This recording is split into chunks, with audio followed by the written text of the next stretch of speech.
Was the worst year for a lot of us for our mental as well as physical health. So joining us this morning is best-selling author, coach, and fitness expert, Lisa Goldenthal. Hello and welcome. I'm Lisa G, your host. You're at the top of your game, yet the game is changing faster than ever. Strategies that got you here aren't the ones that'll keep you here. The pressure is relentless, and the fear of obsolescence looms large. That's why I'm here. Welcome to the new podcast series, Disrupted: How to Be Gritty and Unlock Performance. This is your chance where I sit down with today's tops in business, mindset, wellness, and success to help you master disruption and thrive. Thanks for coming, and I'll see you soon.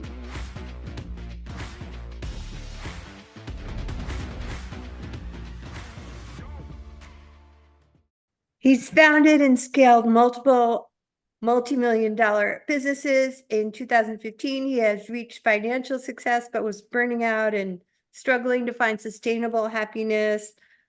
From that point on, he decided to make drastic changes that have propelled his success, including finishing a Master of Applied Positive Psychology from Penn and studying under Seligman, the father of positive psychology, combining his entrepreneurial expertise with his unique positive psychology background. He's developed the Entrepreneur's 8 Laws to eliminate unhealthy stress, feeling it, flourish personally, and create the good life. His upcoming book, Entre Thrive, specializes in helping entrepreneurs achieve happy, satisfying, and meaningful lives through their keynote EntreCircle Master Learning Forums and courses. Welcome to the podcast, Aaron Marcum.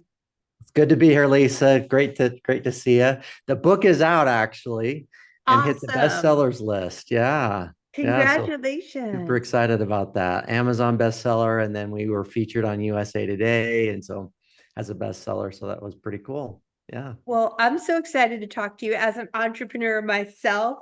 I know everything starts with clarity. So do you want to jump into some of your 8 habits and laws and practices that can conquer burnout? Because it's a thing. And happiness, who doesn't want that?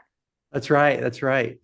Yeah, so the 8 laws were a culmination of when I went and did my master's degree at UPenn in applied positive psychology. I did a capstone, and it's the continuation really of that capstone or thesis about how or why some entrepreneurs thrive and why some don't, and the science behind well-being, which is positive psychology. A lot of people think positive psychology is the science of happiness. Well, it really isn't. It's really the science behind well-being and why some thrive, why some don't, and how people can thrive regardless of circumstance, which is really important. So I applied that all to the entrepreneurial world as being an entrepreneur for well over almost 23 years now. Wow. And so the 8 laws, so let's just talk about a few of them. Sure. So the foundational, I call it my keystone. I'm sorry, my cornerstone law. The second one I'll talk about is my keystone. But the cornerstone law is entrepreneurial clarity, or short for or in a short version, clarity. Because getting clear on what you want as an entrepreneur is extremely important. We can get pretty far in our ventures and then forget why we even started in the first place. So we have to continually, I think we can all relate. And when I did my thesis, my capstone in my program, and this was fairly recently. I mean, I was an entrepreneur for 21 years before I went and got my master's degree. So all of this is pretty fresh.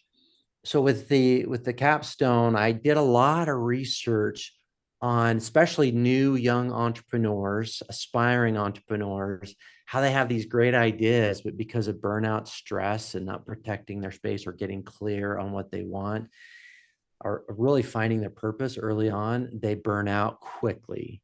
Right. And give up. And some of the best ideas in the world have not come to the front stage because of that. And so Clarity, I talk about the way I kind of organize the book is a crawl, walk, run, fly format. It comes from one of my favorite quotes from Martin Luther King.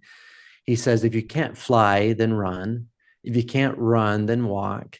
If you can't walk, then crawl. But whatever you do, keep moving forward. And so I split it up in that. So when it comes to clarity, there's a crawl part. And the first crawl and is what I call your guiding truths, is really understand what is it that's important to you? What are your truths? What do you want to be true about you at all times? And I've had my guiding truths for many years. And for example, I have 9 guiding truths. They go like, my mind is at peace. My life is filled with abundance. My family receives of my time. My ventures create freedom. So I have these guiding truths that where I filter out my decisions, and I make sure that when I am in my business hat or when I'm in my business mode, excuse me, I can make the decisions that are aligned with my guiding truths. So that's getting clear on what's important to me. And the second part, when it comes to kind of the walk and then the run part, is that self-awareness and self-acceptance, like being self-aware of how you show up and how you are aligned with your guiding truths. Like, where am I when it comes to peace? Like, that's my first guiding truth. So I have to question, okay, where am I right now? And be honest with myself about that. So I know where I need to go and how I need to get there. And so it's really important. Self-awareness, self-acceptance also of where we're at, making sure that we're giving some self-love, that we're not judging ourselves from where we're at. We're just saying, this is where I'm at, and being honest about that. So we can go into the next, which is the fly part of the clarity. And that's what I call breakaways. And I use the term breakaway a lot in our programs. A breakaway, I'm a cyclist. I love to bike. And a breakaway is when you're breaking free from the pack. And if you ever watch like the Tour de France, a real true breakaway involves other people, team members that help you break free. And so breaking away, you identify where you want to go, who you want to, have to support you in that breakaway, and getting very clear on what that looks like. And the tools, we have kind of a tool, a guide that helps people define their breakaways, which is pretty cool. And I talk about that in the book and break that down a little bit in the book, even more so. But that's clarity. It's like really getting clear on your guiding truths, being very self-aware about what those are, accepting that, and then deciding, okay, for me to get where I want to go, what are those breakaways that I need to create for myself? So that's the first law. There's so much more to it, but that's the summary. And then skipping forward all to the way to the end of the 8th law, which I call the keystone law, is agency. Agency, I love it. We all have agency in our lives. We do. And to be self-determined, there's a theory called the self-determination theory. And it uses the word autonomy, and it's a synonym in a lot of things I teach in agency, is that as an entrepreneur, the research shows that autonomy is like the pillar, like the really critical piece, even early on in our ventures. If we're not creating autonomy for ourselves, we lose our free will, we lose our agency, and we burn out a whole lot quicker. So it's really important that we explore agency in our entrepreneurial ventures, and how can we create more space and more autonomy in how we go about it. Well, and what does the agency mean for our audience, just to break it down so that everyone's on the same page? Yeah. Think of free will. Think of the freedom to act, the freedom to kind of make decisions and not have will kind of placed on us. We lose our agency when we don't make good decisions regarding our finances around our business. It limits our reach on our ability to invest in the right things, right? That can take and rob our agency. Imagine if we don't explore imagination. In fact, let me quickly share Martin Seligman, the father of positive psychology. He more recently, in his early 80s, explored agency in particular, and was just fascinated by the topic. And so he identified 3 pillars of agency that really ties well to the entrepreneur. And the first pillar, in order to have true agency in our lives and the ability to act according to our own wills and desires, is that we really need self-efficacy. So what is self-efficacy? It's the belief that you can figure things out, that Yeah. you can explore new ideas, curiosity, interest, all of those things. And so having that belief that you can figure things out is pivotal. I mean, it's really critical for an entrepreneur. So that's the first pillar. The second pillar is optimism. And today we look at optimism like, they're too positive, they're too whatever. Yeah. That's actually a myth. A true optimist is someone who just sees challenges and setbacks as temporary. Yeah. A The pessimist growth sees them as mindset. permanent. Yeah. You want to have a growth mindset, right? Yeah, right. Growth mindset versus a fixed mindset. Carol Dweck talks a lot about that. So really important to understand that it's good to be an optimist. You can be an optimist and a realist. Yeah. But as long as you don't look at challenges and setbacks as permanent, when you start looking at life like that, Yeah. then everything is, you can't figure things out. You just can't get over the obstacles when you look at things like that. So that's Right. the second pillar. The third pillar is really one of my favorites when it comes to agency, is imagination. When we are not exploring new things, ideas, concepts, and innovating and creating, then our imaginations can be blocked, and our agency to explore and our agency to pursue new ideas and things is far more difficult. So those are the three pillars of agency. That's the eighth law, but it's the keystone law. So I wanted to make sure we covered that. Then I'll be more brief on these last two, but grit, entrepreneurial grit is Yeah. very important. I talk about if you are a called entrepreneur, your staying power is far more sure. There's 5 levels of grit. Calling is the 5th level. To get to being called or to feel called as an entrepreneur, you got to start somewhere, and curiosity is the first level. Like, we just got to be curious about what we're doing, the venture or the idea. The second level is interest. That's the research. We're looking at it more deeply. It's starting to resonate with us. And then we start our venture and we start practicing and really leaning into it. When I first started, my first business was a home care agency, taking care of the seniors. Yeah. And I wouldn't say I was super passionate or felt called to do home care. I was curious and interested in it. And when I started practicing, it was the only way I got to my passion, which is the 4th. We have to practice enough in our ventures before we really see, okay, yeah, I love what I'm doing, the impact I'm making. And so that's the passion phase or the level. And then the 5th is the called. And what's the difference between passionate and being called? Passion is more internal, like I'm passionate about what I'm doing. Yeah. Called is the impact it's having on others as well as yourself. Wow. I like that distinction. Yeah. Yeah. So if you feel called to make that kind of impact, you will persevere through challenges and obstacles and have that grit that you wouldn't otherwise have if you were just curious or just interested in what you're doing. Yeah, I feel that firsthand as an entrepreneur through all the disruptions that we've been through, that bumpy road, and just grit, resilience, being anti-fragile seems like it's all required of us. And what about the distractions? Like, how do you guide entrepreneurs to stay focused? Because for me, Yeah. there's always these like shiny objects and things pulling at you everywhere. Yeah, I'm guilty of that and have been throughout my entire entrepreneurial journey. What I try to do, little practices. We hear about meditation, but what is the purpose of meditation for an entrepreneur? To focus. And not Yeah. all meditation practices help entrepreneurs do that. We are a distracted bunch, right? Is that we It's have a so lot hard of shiny because we're objects. multi-passionate. It's not a bad thing. Yeah. It's a Yeah. And so, superpower. that's right. And so I love different types of meditations that help. Breath work is a good way to focus, but anything that trains your mind to focus.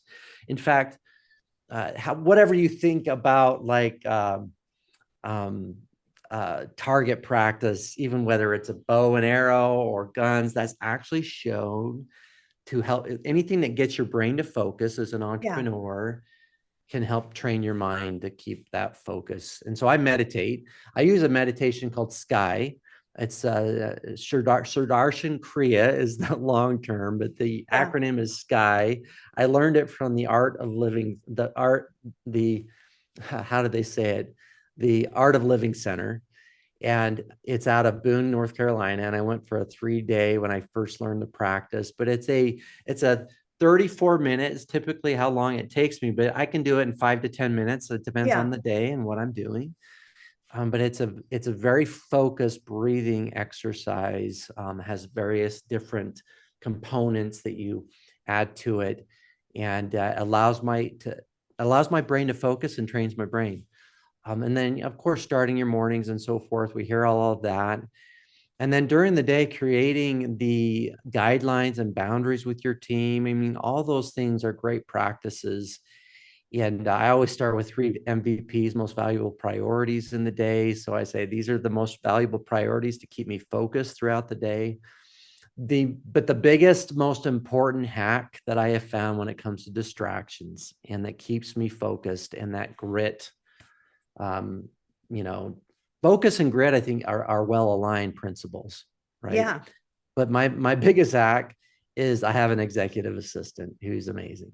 Ah, That keeps me focused, reminds me is not afraid to speak up. Megan is truly amazing that way. And I leverage her organizational skills because that's not necessarily a strength of mine. I right. don't manage my calendar. I don't manage my email. The 2 biggest distractions I think that you can have. And I use an app from my websites. I can actually lock down. It's called Rescue Time, I believe is the app that I use. There's several of them out there probably, that if I want to be in focus mode, it won't let me go to Amazon, during that focus mode. And I put it on lock mode that way. So there's different hacks you can use to focus. That's wonderful. I'm going to try them all. As an entrepreneur, do you have any final sage pieces of wisdom on how we can be unstoppable and successful in business?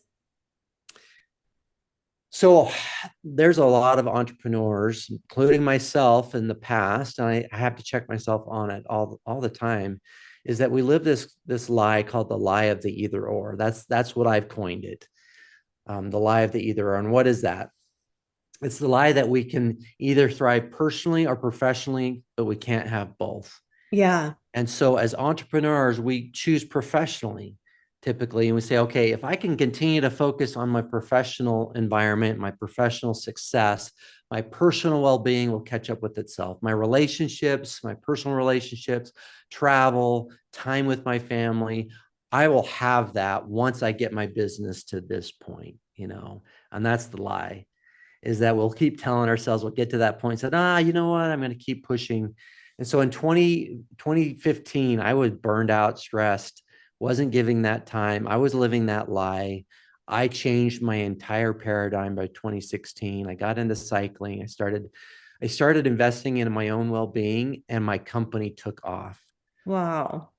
So It you was a can hockey have it stick all. growth.